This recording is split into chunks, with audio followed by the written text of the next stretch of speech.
अरे वो कैसी हो? मैं ठीक हूँ, आप कैसे हो? अच्छी हूँ। बड़ी साफ सफाई की तैयारी चल रही है।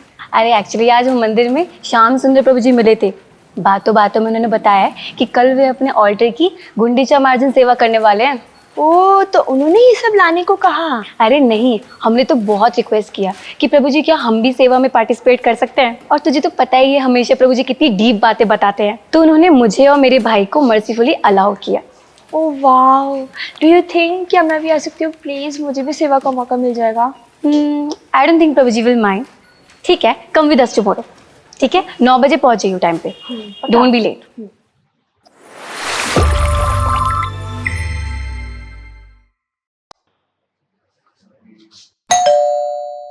माधवी जरा देखना कौन है बाहर। मैं जरा बिजी हूँ, आप खोल दीजिए दरवाजा। अच्छा मैं देखता हूँ।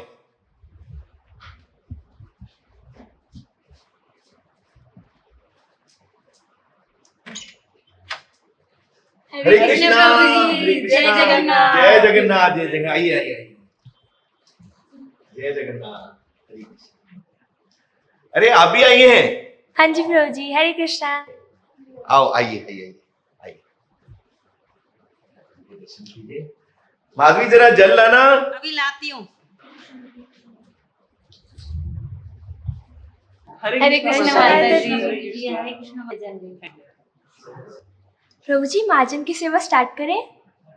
एक्चुअली सेवाएं ना बहुत ज्यादा थी, तो मैंने सुबह ही आरंभ कर दी थी।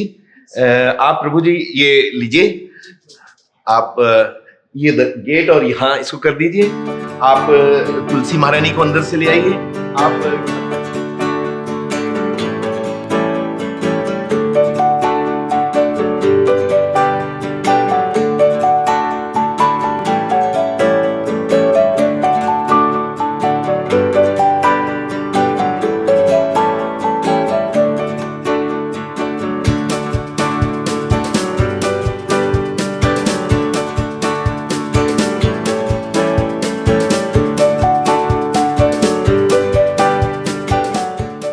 प्रभु जी, आपने पुरी में कभी रथ यात्रा अटेंड की है? हाँ प्रभु जी, एक बार की है, हम दोनों ने की है। हाँ प्रभु जी मैंने लेक्चर्स में सुना था कि जो भी रथ की रस्सी को मात्र छू लेता है या फिर रथ में जगन्नाथ जी के दर्शन कर लेता है, उसका पुनर्जन्म नहीं होता। हाँ प्रभु जी, हमने तो ये दोनों ही कार्य कर लिए थे। इसका अर्थ है कि हमारी यात्रा पूर्ण रूप से सफल हो गई। बहुत आनंद आया।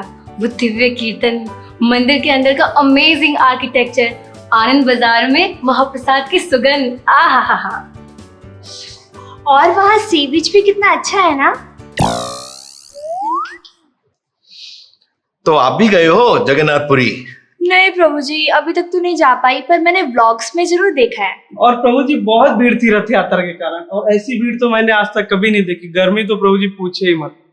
ये देखिए प्रभु जी, मैं आपको फोटोज दिखाता हूँ जगन्नाथपुरी के। ये देखिए प्रभु जी, हम यहाँ पे रस्सी खींच रहे हैं और ये हमने रस्सी पकड़ी। ये मैं और मेरी सिस्टर, हम दोनों मिलकर के रस्सी खींच रहे हैं। प्रभु जी ये वाली फोटो तो हमने फ्रेम करवा ली, बहुत सुंदर फोटो आई है प्रभु जी। प्रभु जी, मैंने तो 3 रथों की रस्सियों को स्पर्श किया था, तो मुझे तो 3 गुना लाभ मिलेगा। प्रभु जी मैं देख कर आती हूँ।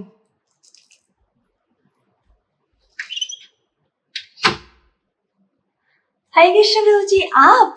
हरे कृष्ण माता जी। प्रभु जी हैं? हाँ जी प्रभु जी, आइए ना। हरे कृष्ण प्रभु जी।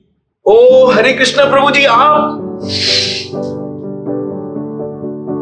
आज तो बहुत सौभाग्य का दिन है, एक ही साथ इतने सारे वैष्णवों के दर्शन। हरे कृष्ण प्रभु जी। दंडवत प्रणाम। दंडवत प्रणाम, दंडवत प्रणाम प्रभु जी। हरे कृष्णा, हरे कृष्णा। आइए प्रभु जी, आइए प्लीज। नहीं प्लीज प्रभु जी आइए। प्लीज आप बैठिए, मैं यही थी प्लीज। जब आप आए तो आपके आने से पहले रथ यात्रा के उत्सव के विषय में ही बात चल रही थी। इन लोगों को अपने रथ यात्रा के उत्सव का इन्होंने बड़े सुंदर सुंदर अनुभव सुनाए।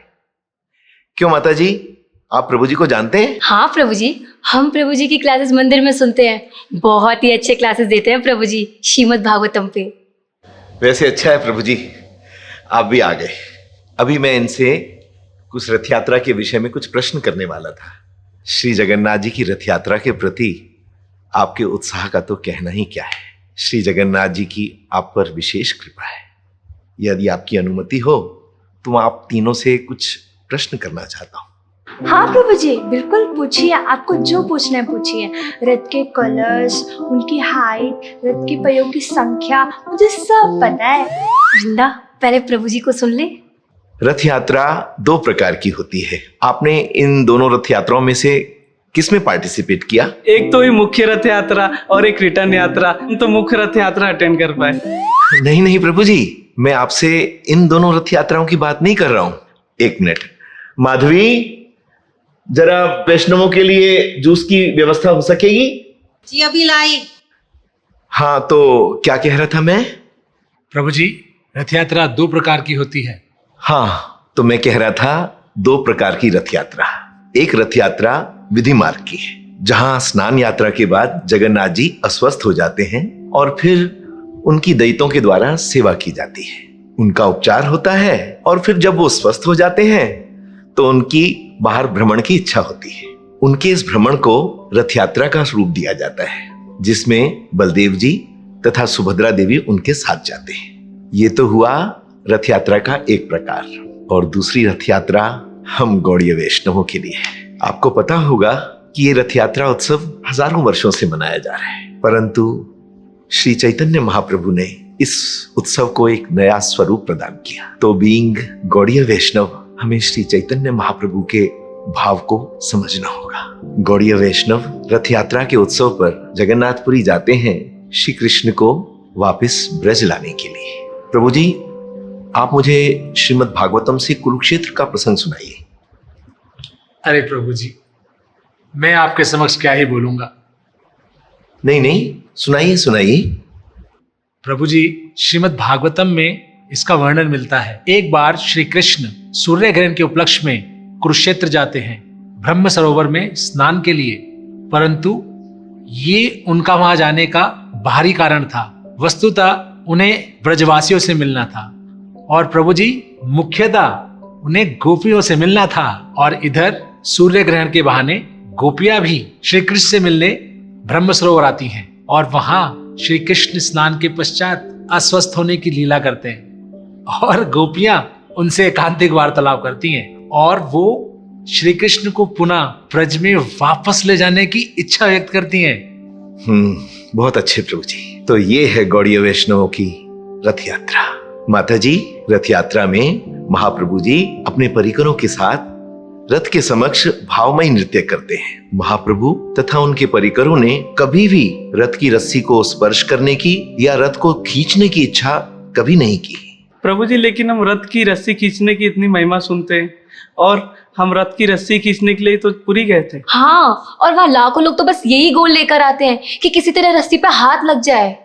और हम तो सबको यही कह के प्रेरित करते हैं कि एक बार जगन्नाथ जी के रथ पे दर्शन किए तो पुनर्जन्म न विद्यते। हाँ, इससे कुछ सुकृतियां अर्जित हो जाती हैं, लेकिन एक गंभीर साधक के लिए इनका कोई महत्व नहीं है। मूड इज इंपॉर्टेंट माता जी। रस्सी खींचना या रथ के सामने दंडवत प्रणाम करना, इन सब क्रियाओं के पीछे जो मूड है ना, वही मूड हमें इन सब क्रियाओं का फल देता है। महाप्रभु के समय रथ यात्रा के दर्शन लाखों लोगों ने किए, परंतु महाप्रभु के भाव की भनक कितने लोगों को लगी? उसी तरह आज भी कितने लोग जा रहे हैं, पर श्री चैतन्य महाप्रभु के भाव से कितने लोग अवगत हैं? श्री जगन्नाथ जी की रथ यात्रा का गूढ़ स्वरूप समझने के लिए श्री चैतन्य चरितामृत का अध्ययन अति आवश्यक है। प्रभु जी, जगत गुरु शील भक्ति सिद्धांत सरस्वती गोस्वामी ठाकुर प्रभुपाद जी ने कहा है कि हम गौड़ीय वैष्णव रथ यात्रा में रथ की रस्सी खींचने के लिए नहीं जाते हैं और ना जन्म मृत्यु के चक्र से छूटने के लिए जाते हैं। शील भक्ति विनोद ठाकुर ने कहा है, कीट जन्म हऊ जथा तुआ दास, अर्थात आपके भक्त के रूप में मुझे कीट पतंग का जन्म भी स्वीकार है। पुनर्जन्म से भयभीत होने वाले मुमुक्षु होते हैं। मुमुक्षु, जिन लोगों का एकमात्र लक्ष्य मोक्ष पाना होता है, बस। भक्तों का लक्ष्य तो भगवान की सेवा है, फिर उसके लिए चाहे उनको कितनी बार भी जन्म क्यों ना लेना पड़े। हाँ, रथ यात्रा अटेंड करने से या रस्सी खींचने से कुछ स्पिरिचुअल बेनिफिट तो होता है। आपको श्री जगन्नाथ जी के श्री चरणों की प्राप्ति होगी, परंतु किस भाव से और कहाँ? बैकुंठ, द्वारका, गोलोक या ब्रज गोकुल? क्या फर्क पड़ता है, कहीं भी जाए भगवान की प्राप्ति तो हो ही जाएगी ना। नहीं माता जी, हर प्रकोष्ठ में सेवा का भाव डिफरेंट है। इन सब में ब्रज गोकुल सर्वोच्च है और इसी में ही हमारे सभी गुरुवर्ग सेवा कर रहे हैं। अच्छा, तो हमें ब्रज गोकुल जाने का एम रखना चाहिए। रखना ही पड़ेगा, हमारे समस्त गुरुवर्ग वही तो हैं। डोंट वरी माता जी, धीरे धीरे आपकी धारणाएं परिपक्व हो जाएंगी। हाँ आइए, लीजिए लीजिए प्लीज। प्रभु जी आप लीजिए। अच्छा तो प्रभु जी आप बताइए, महाप्रभु जी रथ के समक्ष कौन सी प्रार्थना करते थे? नमो ब्राह्मण देवाय। यस, और ना हम विप्रो ना च नरपति। गोपी भर्तु पद कमलयोर दास दासानुदास।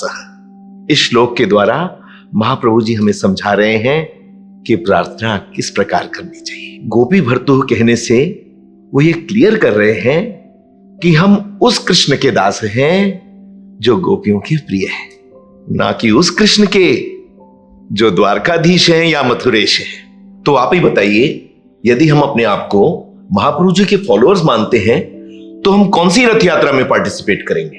हाँ, महाप्रभु जी ने दोनों रथों के समक्ष नृत्य किया, परंतु केवल मर्यादा पालन के लिए। एज ए डिवोटी वो हमारे लिए एग्जाम्पल सेट कर रहे हैं। बलदेव और सुभद्रा जी की मर्सी तो चाहिए, परंतु महाप्रभु का पूरा मेडिटेशन कृष्ण को ब्रज ले जाने में ही था।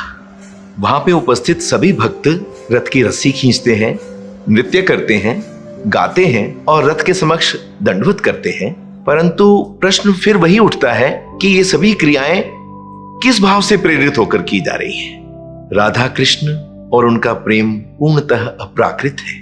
अब भौतिक जगत के साथ संबंध भी बना रहे, इंद्रिय तृप्ति भी होती रहे और साथ साथ राधा कृष्ण में हमारा प्रेम भी हो जाए, ये कदापि संभव नहीं है। प्रभु जी, महाप्रभु जी ने स्वरूप दामोदर को जब अपने भाव के अनुसार गान करने के लिए कहा तो उन्होंने कौन सा श्लोक गान किया था? स्मरण नहीं हो रहा प्रभु जी। शेई तो प्राणनाथ पाइनु, जहां लागी मदन दोहिने झुरी गेनु। इस श्लोक का अर्थ जानने के लिए हमें श्रीमद् भागवत का रेफरेंस लेना होगा। गोपियों की महिमा क्या थी?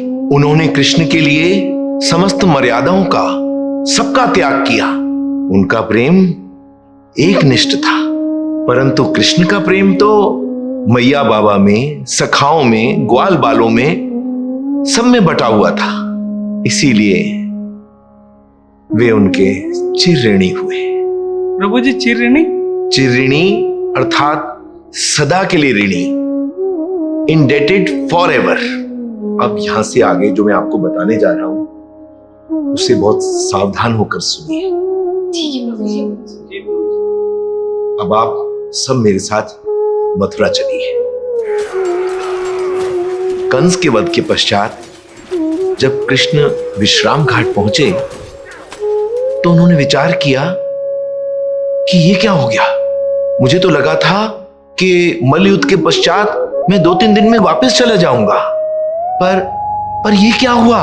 मेरे तो अनेक शत्रु बन गए हैं। अब मेरा वृंदावन जाना कभी संभव नहीं होगा, क्योंकि मेरे शत्रुओं को यदि मेरे ब्रजवासियों के प्रति मेरे प्रेम की भनक लगी तो मेरे ब्रजवासियों को खतरा होगा।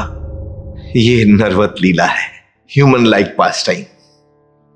कृष्ण सर्वसमर्थ होकर के भी अपने आप को असमर्थ अनुभव कर रहे हैं। इसीलिए कृष्ण तब वृंदावन लौट ही नहीं पाए और उनको मथुरा में ही वास करना पड़ा। पर वो सदा गोपियों के विरह में ही एब्सॉर्ब रहते थे। ब्रज में तो सभी एक दूसरे को सांत्वना दे दिया करते थे, लेकिन पूरे मथुरा में कृष्ण को सांत्वना देने वाला कोई नहीं था। अब भला मथुरा वासियों में ब्रज का भाव कौन समझेगा?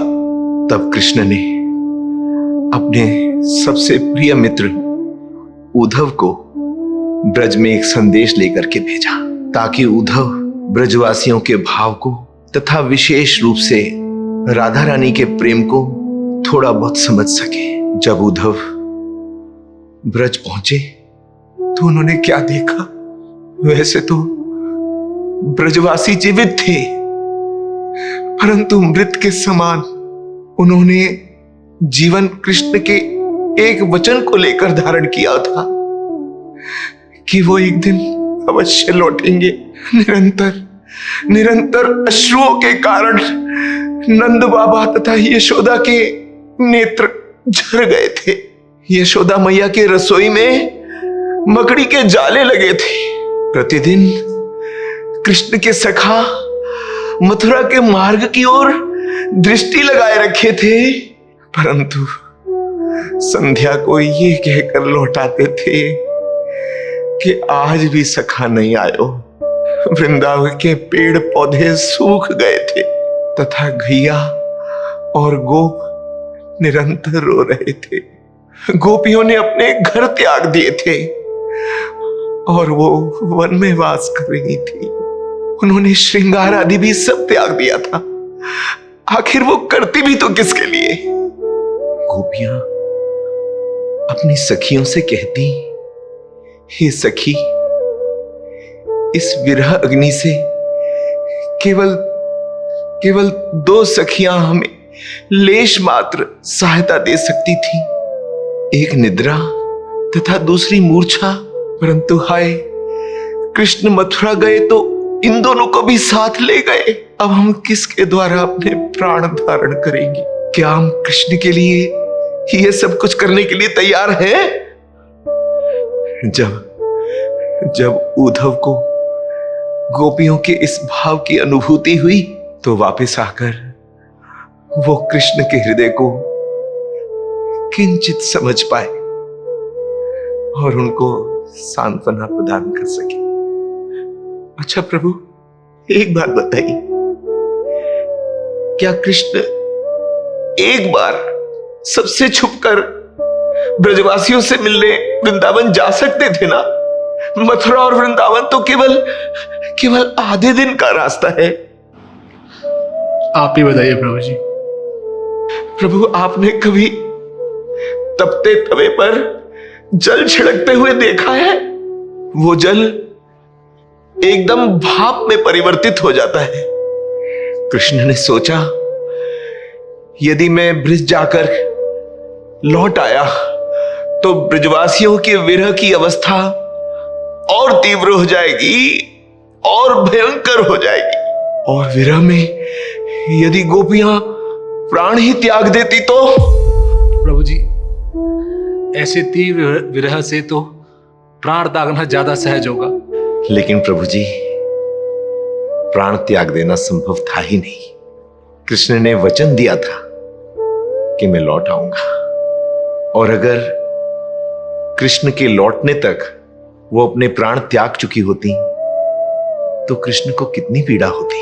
ये सोचते हुए गोपियां अपने प्राण चाहकर भी नहीं त्याग सकी। हां, प्राण त्यागना तो सहज था, परंतु कृष्ण के लिए इस असहनीय पीड़ा को वो सदा सहती रही। अच्छा, अब एक और प्रश्न है, कृष्ण विरह में गोपियां मथुरा क्यों नहीं गई? वैसे भौतिक दृष्टि से तो मथुरा और वृंदावन अधिक दूर नहीं है, परंतु भाव की दृष्टि से यह लाखों कोस दूर है। इसीलिए ब्रजवासी कभी मथुरा नहीं गए।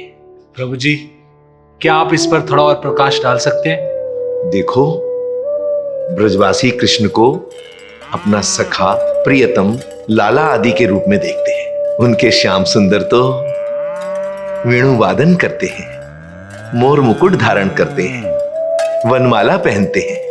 किंतु मथुरा ऐश्वर्य मिश्र भूमि है। वहां कृष्ण सोने का मुकुट धारण करते हैं, अस्त्र शस्त्र धारण करते हैं, हाथी घोड़े होते हैं। उस रूप से ब्रजवासी रिलेट ही नहीं कर पाते हैं। इसीलिए मथुरा वृंदावन से भाव दृष्टि से बहुत दूर है। परंतु ब्रजवासी कुरुक्षेत्र कैसे गए प्रभु जी? क्योंकि कुरुक्षेत्र न्यूट्रल भूमि है, ना माधुर्य ना ऐश्वर्य। वहां ऐश्वर्य और माधुर्य का समावेश हो सकता है। इसी कारण से ऐश्वर्यमय द्वारकावासी तथा माधुर्यमयी वृंदावनवासी कुरुक्षेत्र में मिल सकते थे। तो किसी भी प्रकार उन्हें मिलना ही था, और ये संभव हुआ कुरुक्षेत्र में सूर्य ग्रहण के अवसर पर। रथ यात्रा यहां से आरंभ होती है। प्रभु जी, मैंने आपकी कथा को रिकॉर्ड कर लिया है। अब मैं घर जाके कम से कम 10 बार सुनूंगा। अभी रिकॉर्डिंग ऑन रखो। अब हम सब लोग पुरी चलेंगे। अब हमें कृष्ण लीला को गौर लीला से कनेक्ट करना होगा। महाप्रभु जी कौन है? महाप्रभु श्रीमती राधा रानी के भाव में स्थित हैं और जगन्नाथ जी को ब्रजेंद्र नंदन श्याम सुंदर के रूप में देख रहे हैं। कितना सुंदर भाव है ना। वियोग के बिना मिलन का पोषण संभव नहीं है। ये वही महाप्रभु हैं जो राधा रानी के तीव्र विरह को अनुभव कर रहे हैं। वही विरह जिसने राधा रानी को मृत के समान बना दिया था। और ये जगन्नाथ भी वही कृष्ण है जो राधा रानी से तीव्र विरह का अनुभव कर रहे हैं। और अब फाइनली वही कृष्ण श्री राधा रानी के समक्ष आए हैं। तो सोचिए, अब वो अपलक नेत्रों से, अनब्लिंकिंग आईज से एक दूसरे का दर्शन करेंगे। रथ यात्रा का तत्व इतना गूढ़ और इतना गहरा है प्रभु जी। और अब आप समझ पाओगे कि महाप्रभु जी ने ये क्यों कहा है, शेई तो प्राणनाथ पाइनु, जहां लागी मदन दोहिने झुरी गेनु। अर्थात मैंने उन्हीं प्राणनाथ श्री कृष्ण को पा लिया है जिनके लिए मैं कामाग्नि की ज्वाला में जलकर म्लान हो रही थी। तो रथ यात्रा क्या है? हमारा हृदय ही रथ है। उसे इसी ब्रज भाव में विभावित करना होगा और श्री कृष्ण को प्रार्थना करनी होगी, आप कृपा करके हमारे हृदय के रथ में विराजमान हो जाइए। यदि हम इस भाव में प्रतिष्ठित होकर पुरी जाते हैं तो हमें भीड़ भाड़ नहीं दिखेगी। हम महाप्रभु तथा उनके परिकरों के भाव नेत्रों द्वारा रथ यात्रा का दर्शन कर पाएंगे।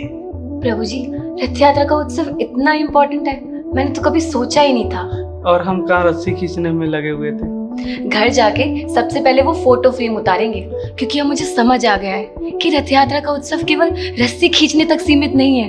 प्रभु जी, आज मैं जगन्नाथपुरी से सुदूर होते हुए भी मैं रथ यात्रा उत्सव में सफलतापूर्वक सम्मिलित हुआ।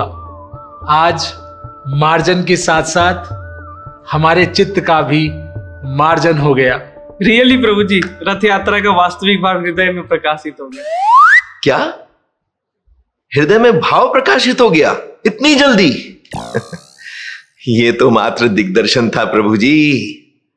श्री मंदिर से गुंडीचा के 3 किलोमीटर के मार्ग में जो राधा कृष्ण के हृदय के असंख्य भावों की लहरियां उठती हैं, अभी तो वर्षों लगेंगे इस भाव को हृदय में प्रकाशित करने में। और वो भी तब जब हम हरि गुरु वैष्णव की सिंसियर भाव से निष्कपट सेवा करेंगे, साधन करेंगे और महत् संग करेंगे। तो प्रभु जी, ये सब कैसे समझे? इस रिकॉर्डिंग को 10 बार सुनिए।